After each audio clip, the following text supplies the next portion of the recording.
Hello and welcome to My Security TV and our Tech and Sec Weekly. My name is Chris Coverage. I'm the Executive Editor with My Security Media, and this is our Friday morning episode. We have Dr. Habib Rahman, the Director for Asia Pacific with Iconics, and this follows a release from Mitsubishi Electric. They're renewing their SCADA systems lineup, and again, there looks very interesting in terms of the software, and we're going to have Dr. Rahman walk us through what they're doing, Iconics and their SCADA systems for large and small enterprise, things like smart factories and the like. So again, both two interesting sessions that we have. Now, this is a bit of a hot of interest for us at the moment with our SCADA and ICS cybersecurity courses. And this looks very interesting technology. I'm going to bring in Dr. Habib Rahman, the Director Asia Pacific with Iconics. I've got to call you Habib. I'd rather call you Dr. Rahman. No, you can call me Habib. That's fine. Good man. That's fine. Good day. Yeah, look, thank you so much. We've got some bit of a slide presentation with you, and I can move that over. But maybe introduce us to Iconics and your role there as Director Asia Pacific. Yeah, I've been working with Iconics for over 24 years now in various positions, and I've been as a director for Asia Pacific, taking care of business development in the region, and been working with various customers, OEM partners, and now a special role coordinating with Mitsubishi Electric as well. So, and you're an engineer by background? Yeah, I got my basic degree, master's in mathematics, and then went for artificial intelligence from University of Sheffield. That was in 1993 when neural networks were being very initially introduced, and fuzzy logic and some of those things. So now we can see a lot in the machine learning, and a lot of applications being developed over the period of time. Yeah, so it's been interesting to see those academic research coming up to the practical life. Yeah. It's an exciting time, is it not? This is why, again, when I looked at the platform and the integration of sort of the digital twin approach and the augmented and virtual reality, and the processing power of data, you must, if you look back and then look at where we're heading, you must think you're 20. I do. I think I wish I was 20 years younger, because it's extremely exciting at the moment, right? Well, yeah. From the digital processing power, you can imagine that I had an Amstrad with 512K RAM, and I upgraded to 640, and I was so proud to change the speaker with 640K RAM on it. So that's and the first machine we had was 386 with some additional processor to do the back propagation learning of neural networks at that time, and yeah. We were very proud of having that machine in the lab. So from there now to, you can see how far we went into where we have the parallel processing, the actual cloud computing, and it's unimaginable the development over the period. Especially I see, because I've been working with Iconics from that point of view, and when we introduced the web interface to the market, and we went to the industry, and our customer said, no way, we're not going to have our system, control system on the web. And it took us a little bit of time, but now you can imagine that's not possible to have any system without the web interface and without having the client choices. And now we can see that we are moving into this augmented reality, virtual reality, concept of digital twins, IoT, and some of these words have changed the perspective. But I keep on telling my customers and clients, we've been doing IoT over the lease lines and the dial-up modems and the microwaves for years now. Yeah. But that's how you can see things. Well, again, we have a strong security audience too, and I think as you say, they're web interfaced. So the security becomes paramount, and safety is always paramount when we're talking about SCADA and industrial control systems. But I'll let you walk through, because again, I think we need to get a sense of scale with Iconics as well. And I take it this is Mitsubishi Electric's, you're independent to Mitsubishi Electric and they use the platform. What's the relationship there? Okay, we have been independent till 2019, and then we became part of the Mitsubishi group of companies. Got it. So now we've been part of the Mitsubishi group, and before that, Mitsubishi have been our OEM partners, and they were rebranding the software under a brand called MCWorks. But that's now been that's how I will discuss that has been brand consolidation, and it's the benefit for both, you know. Yeah. Very good. I should have just gone to that first slide where you had about Iconic. So 6-time Microsoft Partner of the Year winner. And you're obviously across all industry sectors with 375,000 installations worldwide, some 400 partners. Yeah, talk us through. You're pretty much in every industry, right? Yeah, and you know, with Microsoft, we have different relationships. We've been using Microsoft Stack for the development. Microsoft been our marketing partner, as well as I will share in a couple of other slides as well. Microsoft been our customer as well, so that's an interesting relationship. So we have got quite a strong presence in various vertical industries, automotive and building, defense, oil and gas. So as you can see on the slide that we've been working with Pentagon for more than 20 years.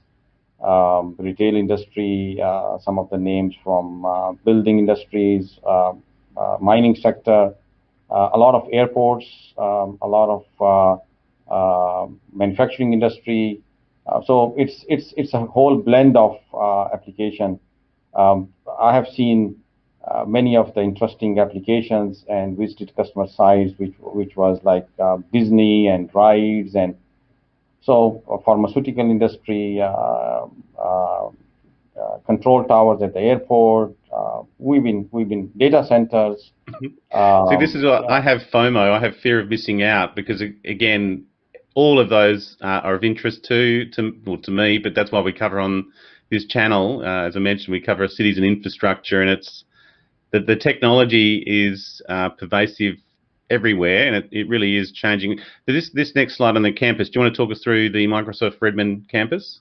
Yeah, so that was quite an interesting application and a challenging as well. That they build up those several buildings, more than 125 buildings in a campus, and over a period of 10 years probably, and then they had 6-7 vendors providing various brands and various hardware, software, and bringing them everything together into one control room kind of environment was a challenge, and that's what we went in and worked with Microsoft. We learned from them as well. We learned from their demands and their asks as well from customer point of view.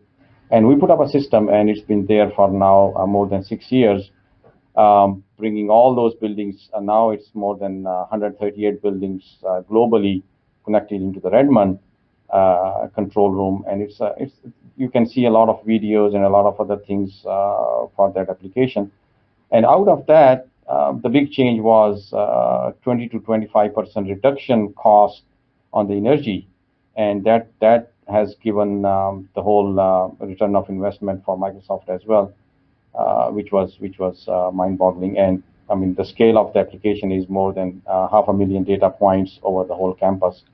And that's a pure Azure platform. Obviously, Microsoft would want to do that in Azure. But all of those, from the PLCs and the sensors through those gateways, are straight into a pure cloud platform. Yeah, we started with, initially started with on-premise servers, and then we moved on everything to the cloud environment, going through the IoT hub and the edge as well. So there are those gateways, which we can talk about a little bit later as well with a little bit more information. But the challenge is that to get the existing information into a new perspective as well, and having advanced analysis and getting the information, useful information, which helps in making the decision, as well as doing some automatic control as well, and doing some alerts and faults and those kind of things. So it helps basically as a facility manager or as a facility technician to prioritize what to do next, instead of being reactive and waiting for something to break down. You become more proactive and now you can schedule and you know what's coming up in next 6 weeks, what are your preventive maintenance, predictive maintenance schedules. So you become more proactive, and also it adds up the visibility. And I mean, that's very interesting as part as well, which came out as another outcome of whole of this installation or study, was that there were many hidden things which came out and become visible to the management as well, and that action was taken to fix those and to correct those which were not available before. Yeah, and it's one of those things. I mean, facility managers, this is not a new story. You know, building automation, integrated systems, but the skill set of the facility manager has changed predominantly as well over the last sort of decade, as well as these systems have gotten smarter and feeding them more intelligence as well. Well, that's right, and you know, some of the challenges were that the work experience and the knowledge people they gain on the field was not documented anywhere into the system. So they were actually carrying the hammer and they know where to strike it, but it was not documented. So what we have done is basically with the fault rules and facility analytics type of advanced analysis, we have taken their experience and converted those into the fault rules, and now their experience has been part of the system and the documentation, which tells us, okay, if this kind of alert comes up, this is my detection, so what is my diagnostic, which says what could be the cause for triggering this alert, and what is the probable fix for that, what I'm going to do as next. But not only that, in an option which customers can take is, which I like it from my control point of view, is having some kind of action taken which says, if this kind of alert comes up or a fault comes up, how can I bring my system to a safety sequence or a situation where we're not going to cause an harm to our operation? So I can change those parameters automatically and bring them to the safety operation level till somebody comes up and takes over. So for example, I mean, we find out there is a huge noise or a vibration, increase in RPM or rapid increase into the energy consumption. What I'm going to do is I'm going to definitely send an alert, but at the same time, before somebody comes up, I need to actually control the situation. Means I can also have my logic in the rule, which says, okay, why not I change the set point and bring that to a safety operational levels automatically till somebody comes and overrides it again. Yeah, and I think it's one of those things of hopefully the cybersecurity aspects are getting built in and by design. In that, again, we're still dealing with a lot of legacy systems. What I'll do, I'll move to the next slide, and we'll actually talk about the new kind of lineup. That's interesting because we are on the other side of the cybersecurity. So yes, obviously, when you look into the cybersecurity part of it, my take is that it's not a golden bullet or whatever, golden pill. You know, I mean, it has to be built in into every aspect. I started up with Iconics as a QA manager, and on my door was that when we are doing a QA, it's not the cherry on the cake. QA is basically the recipe where we blend the whole cake into the, you know. Yeah. So basically, the cybersecurity is actually part of the whole recipe, and it has to be part of each node and each aspect of it. Absolutely, yes.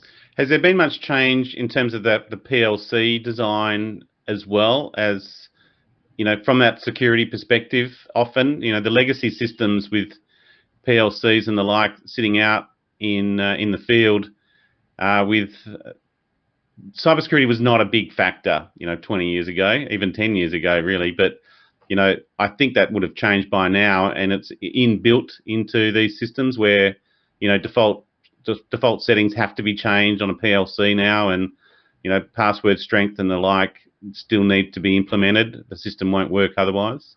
Yeah, there is a lot of things, a lot of progress, a lot of work has been done on that part as well. And not only that, the major, you can say the major bleed or vulnerability was the connectivity, and somebody can connect to it, and then so this OPC UA interface, which is part of the PLC, built-in PLC now is that now instead of opening up the connection to every possibility, you can have only enable that and OPC UA interface, for example. And now you have to exchange your certificates and the string, and then that's the only place where you can. So there are many other mechanisms as well, similar to that, where the PLC connectivity is hardening as well. So that's another way of doing it. Very good. You can see I'm learning a great deal from Daniel on his course. This is, I think that's like the third time we've had Daniel with us. So let me just raise this one. Sorry, hang on. Here we go. I've lost where I was. Talk us through the new SCADA lineup, because now we're talking augmented reality systems as well. Yeah, so basically that's a major big step after Iconics became part of the Mitsubishi Group company, that we will be taking the benefit of the great experience the Mitsubishi have got on plant floor, and they've been having a great presence as operator terminals, HMI screens on the plant floor. And what we have done is we have aligned our solution and using that industrial experience and expanding it to multi-level, multi-site integration as well. So this is the first time what we are doing is we are creating the space, utilizing whatever is existing investment on the plant floor, factory floor, and taking to the next level, which is that getting the data, managing the data, turning this data into useful information, and also providing the visibility, which is the major focus for Iconics, or has been a major focus for Iconics for 35 years, is that adding the visibility to the whole perspective. And I can see you've got multilingual user interface switching there as well. So again, if you need to get technical support, you can get it in any language along the way. Yeah, I mean the user interface is pretty interactive as well. I mean because we can imagine in a situation now where we have remote experts log into the sites in China or Korea, and they've been using the user interface in Chinese and Korean language, but the expert could be from UK or Germany, for example. So they can click a button and switch that whole user interface into their own understanding language as well. So that's a good part of it. I like cybersecurity is down there at the bottom of each node, and again, at least we're on the list. From a security perspective, it should be on top of it. But I was going to say, for this audience, I put it down at the bottom so we can remember it. That it's even if it is on-premise or cloud or AR VR, we are taking seriously the cybersecurity as part of it. Everything internal, all the internal client server communication is completely encrypted, and it's been protected as well. Yeah. Nice. So this is what you kind of get. And how switchable is it, say, from a mobile through to a sort of 3D or AR, MR, or VR environment? How is it back down to the device that you're using?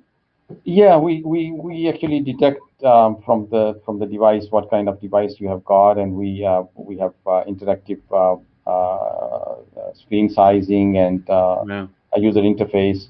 The 2D, 3D is also been supported with HoloLens and RealWear devices as well, which make those very interactive. And when we tie up those with GeoSCADA mapping as well, now we can track with the permission, definitely with the permission of the users, we can track their location, and we can automatically identify, for example, if they are in a particular pumping station, close to the pumping station, we can automatically open up those information of that particular pumping station onto their HoloLens or RealWear device, for example. So there is a kind of a concept of geofencing and those kind of things as well. Yeah.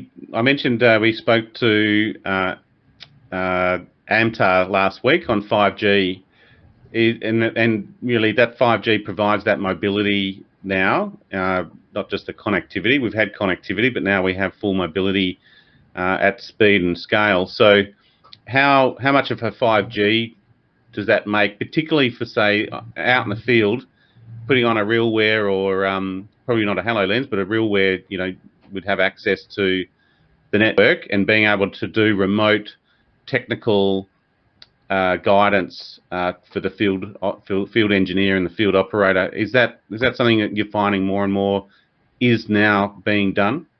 Yeah, that's very interesting area, and especially when it comes to the complex machines, complex assets, and in a facility with the 3D visualization. And when we talk about 3D visualization, we are also talking about connecting with the real-time data and the fault and alarms as well. So you're not only having a pre-canned 3D visualization, but when you load up the 3D visualization application, you are getting real-time data from that machine, and it is telling you what is the level or where exactly which component was in a alert or a fault state as well. Yep. So that connectivity and high-speed mobility adds up certainly a value, and we look forward for expanding the 5G applications. Yeah, it will take, there is adoption rate, and the industry is a little bit one step slower as compared to the other commercial customers. Yep. But the manufacturing industry is normally very cautious about taking those things, as you know. Well, that's a fair point. Which industry do you find is really leading the way here, and which one might be lagging? Are you finding like manufacturing and health moving forward faster, or sort of the larger critical infrastructure operators, utilities and the like might be slower because they've got bigger, older systems? But yeah, which industries are really moving forward fast? It is depending on various geographical boundaries. If we are talking about Australia right now, I mean, we haven't gone much into the manufacturing, but we see the consumer goods warehouse distribution applications. Yeah, warehousing, right? Yeah, warehousing, and there are huge warehousing coming up, automated, completely automated, and you can imagine, for example, 10-story conveyor belt system and storage system in a 3D, where you have tons of or thousands of boxes being moved, and then finding out where is actually the stuck, where any of the box is stuck or where is the issue. That's a fast application. A growing business right now is the warehouse applications in Australia. Yeah, I've noticed that, particularly in application of robotics in warehousing too. There's immediate return on that investment. And regionally, how are you finding APAC and where maybe Australia sits there? In APAC, we see a lot of interest in smart building, smart nation. So that's, I mean, Singapore was leading into smart nation internally, and that has triggered smart utilities and smart terminals, rail. Energy is another big sector. Data centers are growing. A lot of expansion actually in the data center, especially with this situation where everybody is depending on the data centers. So yeah. Very good. Okay, we'll move through the modular architecture. Yeah, maybe talk us through how this is working. It looks like you've got quite a number of partners there that all feed into Iconics as well. Yeah, when we go into the field, we come up with a challenge of various systems, subsystems, providers, vendors, and everybody using their own protocols and some of their standards. So that's what we have done, is we have specialized in connecting to multiple protocols to access this data. And that's what we have done, is providing OPC, BACnet, SNMP.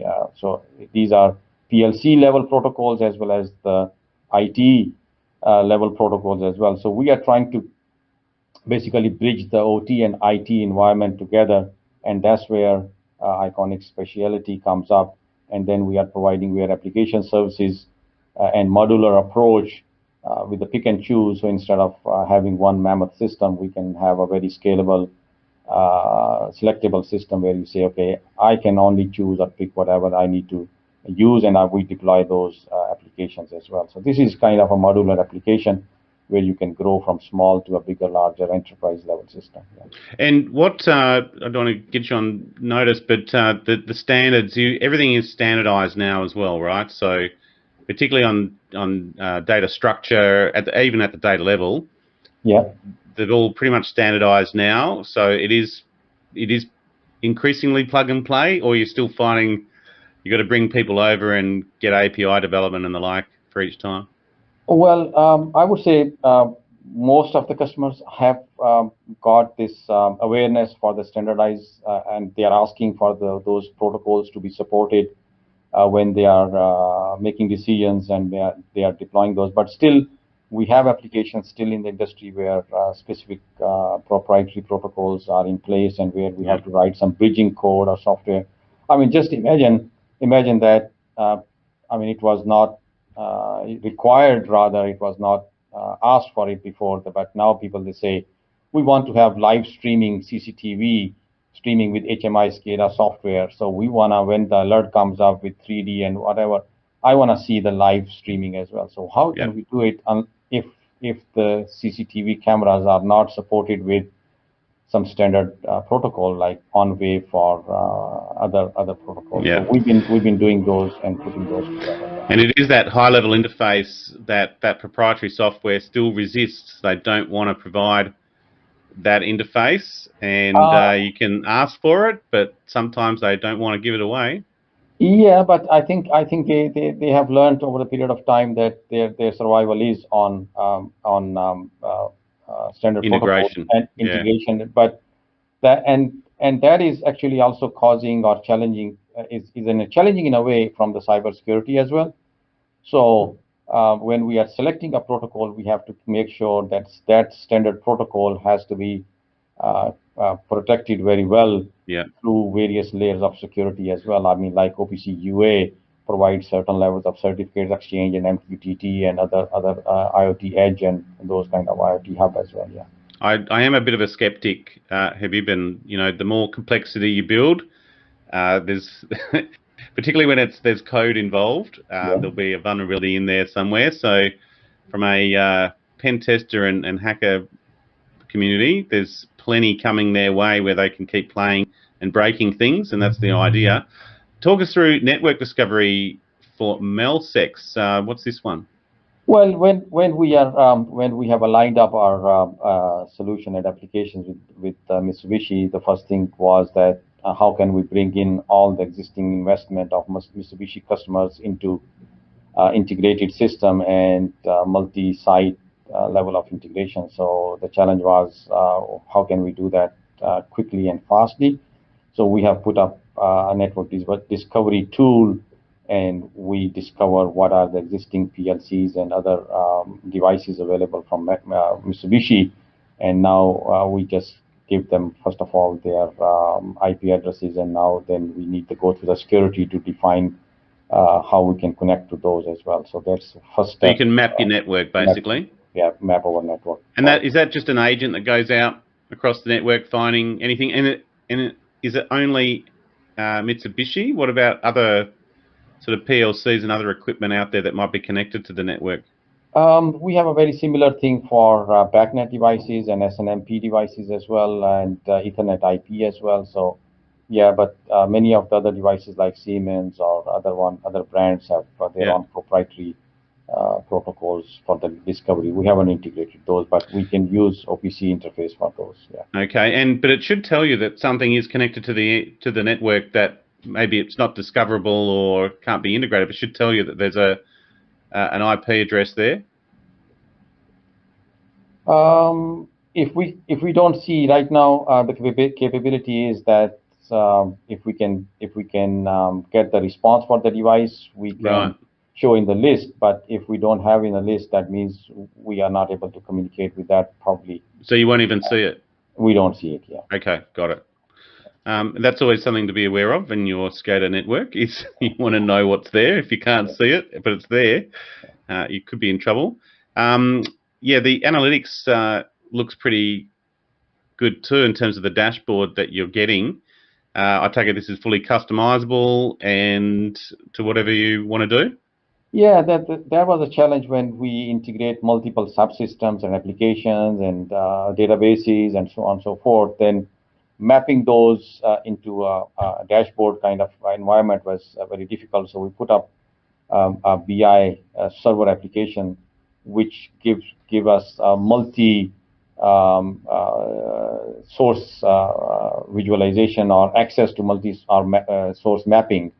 So now you can easily map some of the data coming from SQL Server and some of the data coming from PLC and map them together into a customizable user interface. And that's what we are calling it KPI works.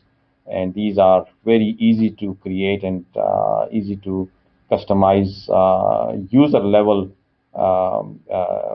dashboards. So you do not need to be pre-canned or you do not need to compile those anything. They could be on anything online and you can move them around as per your requirements are. Nice.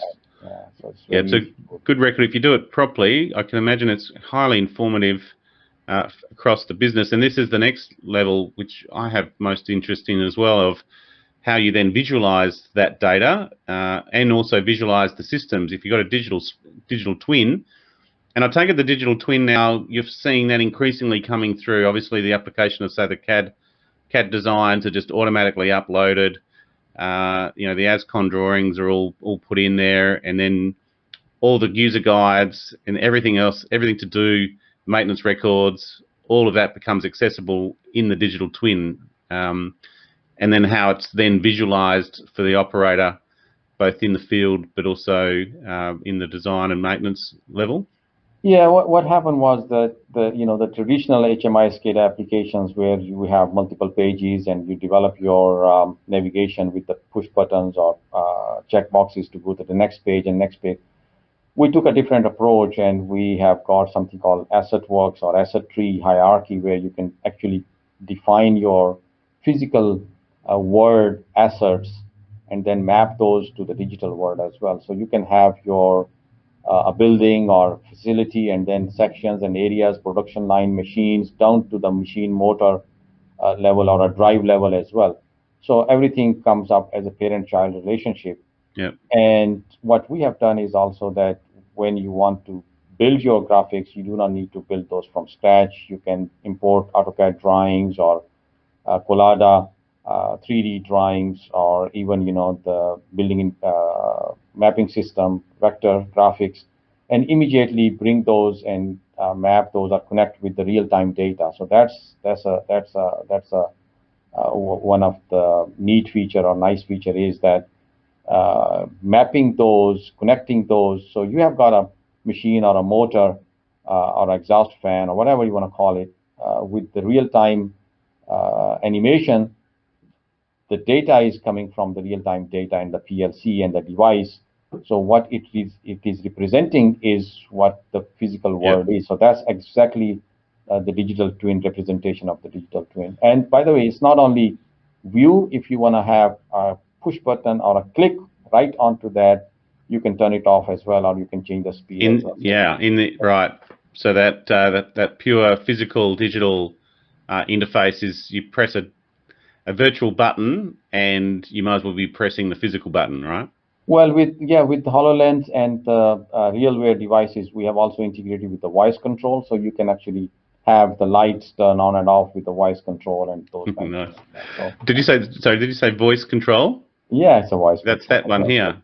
Yeah, that's one here. So yeah, absolutely. So imagine, I mean, I don't know how people would be working in a control room environment, but but this is where you have multiple voices coming up. But that's what as a feature functionality is available. Yeah. Okay, and I'm just seeing vulnerabilities here, left, right, and center with a voice activated, but to counter that, it could be an extra layer of security too if you've got voice recognition sitting over the top of that as a sort of an extra control that you might have if it is a critical system or a critical function that's about to take place as well. Yeah, what we have done is understanding these kind of situations. What we have done is we have developed a concept of a gateway, and in that gateway we actually open up what is required to the outside world. So this is the first level of defense we have got. Instead of opening up everything from the remote side to the outside world, we are limiting what is absolutely necessary and what level is necessary to the outside world. And that is monitor only, or monitor or control. And if it is a control, what should be the limit of that control? So you can still have that possibility of control, but that control would be within the safety parameters. So it's not going to damage anything, or it's not going to harm anything outside that. Yeah. How much are you seeing with this in, say, buildings, sort of residential buildings and the like? Are you seeing this being applied across for a smart building? But if it's a residential building and you've got down to voice machine interface, you could start to apply this across the network wherever you want it, including the actual user of a space. Yeah, right now, because of the implementation scale, we do see more on the commercial side, industrial side buildings. Hasn't gone to the residential scale yet, but we have got a lot of customers been using at commercial level, industrial level, mostly at industrial commercial level as well. And those are very interesting applications. Yeah. Yeah. Well, this is how I view it in terms of this technology. If it's available at an industrial scale, it eventually will be sort of our standard lifestyle in sort of 10 or so years, where it's all normal, really. Well, things, I mean, the commercialization changes the whole aspect of the things. The first time I saw the touch screen was in Iconic's lab 24 years ago. And that was kind of putting up extra screen on top of this existing VGA monitor and connecting the serial port behind it. So it was a resistive screen on top. But then the actual touch screen comes up on a mobile phone, and it changes the whole prospect from. Yeah, and likewise with voice control, I've seen, the voice control CCTV monitoring. Bring up camera 50 and up it comes. You don't have to touch anything. You can just have that voice control. So it's a very powerful aspect. And I had a QR code question there. I can see you can then apply QR codes and different wearables as well. If anything, it becomes a bit of a design challenge, doesn't it, from the end user of what do you want? So that scope really becomes critical, because they have so many options here, and it has to be designed for them. It comes down to user experience becomes critical. Yeah. Well, actually, you are right in that, but it also gives the choice, basically, if they really need it, if they have a situation where they want to deploy it. So it's modularized. They can just add it on and take it off as required relatively easily. Absolutely. So this is kind of giving them a choice. Now, imagine if we are in a pharmaceutical industry, or we are in a clean room environment, and we don't want to touch anything, where we need to have something for the voice control and some other things. So these are similarly, we want to open up some detail. All we have to do is, instead of touching anything on our device, we can have a QR code or a barcode scanning, and once we do that, it would immediately open up all the PDF files, instructions, real-time data, graphic display, whatever information you need, because it recognizes as the data information or the asset information. So there are situations we could be in a lift shaft, we could be in a clean room, we could be in any confined space where we don't have. People, they have gloves, for example, on a manufacturing floor. Or a furnace, for example. I've been to some of the Australian car industry where we had furnace controls, and it's not easy to do even the touch screen. So that's where these kind of controls and these kind of options help you to take in. If you really need those, then they are available. Very good. And then the other one here, just conscious of time, we might fire through these, but you've got geofencing as well. Yeah, when some alert comes up, we want to know who is the right resource, who is the guy who can fix it, where his boundaries are. So we just pass on to using the geofencing, connected field services, and get the attention, and yeah. And then IoT work. So this takes you through, again, I suppose once you're into that Azure platform, you can then access that anywhere, and the APIs become a bit more available as well. Yeah, one of the challenge within the industry, I mean, you can talk about IoT in a consumer level as well, or you can talk about IoT on an industrial level. So where we are talking more industrial level, thousands of field devices already existing, and they don't have a built-in IoT interface, no MQTT support or no REST API and those kind of things. So what we have done is we have developed an IoT work software which runs on a gateway, and that provides the backend connectivity, and that's where we do the normalization as well as it helps us as a firewall filtering and security implementation. So, and once we connect through the IoT hub, the provisioning and programming and configuration is all through remote application. So we do not need to actually be physically available on that remote site to configure and connect to those assets. So it's everything through Azure Cloud. So that's another power of it. And how have you found it's a bit of a left COVID-19 environment now with that? There's a bit of an advantage there if you don't have to go to site and that remote access. So a bit of a two-pronged attention. Have you found these systems have benefited from sort of COVID-19 in terms of user cases examples, but also how have you found the market during COVID-19? Have you experienced a bit of a downturn and you're seeing a bit of an uptake now?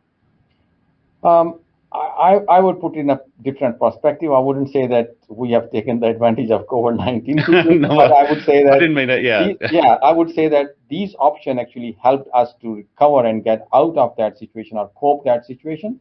And absolutely, you are right that and these solutions have been taken up, and we see a lot of implementation, a lot of interest. Those customers who were already using, they immediately benefited, but who are not, they actually started looking into it and started talking to us that how can they expand that. And by the way, that would be a norm as well, that now it opens up the possibilities of remote, and they have changed those protocols and they have changed those practices, which they were not considering those before of such kind of design implementations. Yeah, I think with that restricted travel, getting those experts around to do the commissioning and the like, I know there's a big system up in Queensland couldn't get commissioned because the Koreans couldn't get into the country. You just don't want that infrastructure sitting there that can't be commissioned. You have to be able to potentially, you could commission a system remotely. Is that a reasonable case study to think about? Absolutely. So that's exactly what it is. So we have the same thing that all you need to do is just ship that gateway to the site and plug it into the network, and all the provisioning, handshaking, everything, security setup, configuration, everything is remote, and even the software updates and everything is done remotely. Absolutely. Okay, we've got secure by default installation, so that's a good one to have. What we've seen that over a period of time, that when we were installing the software, they were leaving some of the default passwords and those kind of things. So we have now more security and more things by default. So when they install, we have got everything secure by default option, and then they can take it for the level as well. And the security is quite flexible and tight in a way that you can control even single point of the node in terms of read and write, as well as which user has to log on to which PC. So we can actually force that this user is only accessible from this particular server. And those kind of things. So that's what I'm saying. That so it's like the privileged access management principles, really, so of down to time, location, device, location, time, and those kind of things. So it's a security to the down to the node level, and every packet and every command level as well. Very good. Okay, as long as it's calibrated in the correct way. So look, thank you so much for that. To find out more, maybe send us through the white paper. There's also a cybersecurity threats ebook. Okay, so flick those through and we'll share those out in the show notes. But otherwise, thank you so much for that. I do appreciate it. And that's Dr. Habib Rehman, the Director for Asia Pacific for Iconics. Thank you. Very interesting. And it is it's an industry I'd love to sort of get more into, or just play around. I just want to play around with the glasses and the goggles. Yeah, thanks for having us. Thank you for having and giving us a chance to present that. Nice talking to you and listening to Anthony and your presentation. Thanks, Habib. Appreciate it. Have a good day. Appreciate your time. We've gone slightly over time, and I'll wrap things up. So appreciate it. All the best. Take care. Bye-bye. Have a good day. Bye-bye. Okay, conscious of time, but thank you. That was very interesting, extremely interesting technology. And one more plug for our SCADA and ICS cybersecurity course with Daniel Ehrenreich in Israel. And again, all of that will make sense if you happen to be on this course or are interested in learning more. Now, report of the day, as I do, and then we'll finish off that the Modern Bank Heist 4.0 report from VMware came out. That's on the My Security Marketplace now. And just some key findings. Let me just blow that up so you can actually read it. In fact, I might as well give it full. 57% of surveyed financial institutions noted an increase of wire transfer fraud. 54% of surveyed financial institutions experienced destructive attacks, 118% increase from 2020. 41% experienced an increase in brokerage account takeover. 51% attacks that targeted market strategies. Cyber criminals have learned that the most valuable asset of a bank is non-public market information that can be used to facilitate digital insider trading and front-running as observed by VMware cybersecurity strategists. So they're front-running on insider trading now. Okay, very good. 38% an attack wherein an organization's information supply chain is commandeered to attack the institution from within its trusted supply chain. So that's a 38% increase in island hopping is the term that they use for that one. And a 41% observed the manipulation of timestamps. Time is a fundamental element in both fintech and finance. Cyber criminals recognise they can evade detection by manipulating time. And this came up with our IoT security with Cato Networks last week, actually. So that one, particularly with malware in sandboxes and the like. So they're getting pretty clever, and I'll give them kudos for that. And yeah, worth having a look. So that report is available amongst all of our other resources on the My Security Marketplace.